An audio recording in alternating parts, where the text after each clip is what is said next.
خودی کا سر نہاد لا الہ الا اللہ. مگر پھر بھی ظالموں نے کہا نہیں ایسے نہیں ہم مانیں گے. حضرت ابوبکر کے پاس گئے رضی اللہ تعالیٰ اور جا گئے کہ ابوبکر تم ہر بات یار اس کی مانتے ہو.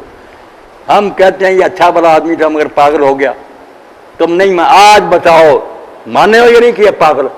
مسجد دیکھا گیا اور آسمانوں پر گیا. سنائی بات حضرت ابوبکر رضی اللہ نے نہیں سنی تھی ابھی تک حضور کی زبان سے. ایمان اس کو کہتے ہیں. کہنے لگے وہ کہتے ہیں. کافر جو نا بڑے خوش ہوئے کہ جو اس نے یہ پوچھا ہے نا معلوم ہوتا ہے کہ اگر یہ اس کو یقین ہو گیا نا کہ وہ یہ بات کہتا چھوڑ دے گا. انہوں نے کہا ہاں کہتا اور اگر نہیں تمہیں یقین چلو وہ حتیم میں کھڑا اور بیان کر رہا ہے.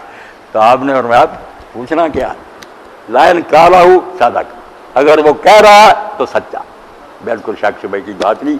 اور اسی پر حضور نے کہا اللہ نے تجھے خطاب دینا صدیق کا دے کہ نبی کو سچا ماننے کا حق یہ. تو کچھ باتیں آج ہو گئیں آپ نے بھی سنی میں نے بھی کی حکیم صاحب نے. صرف یقین جانے یہ سبحان ربك رب العزة عما يصفون وسلام على المرسلين والحمد لله رب العالمين وصلى الله على سيدنا محمد وعلى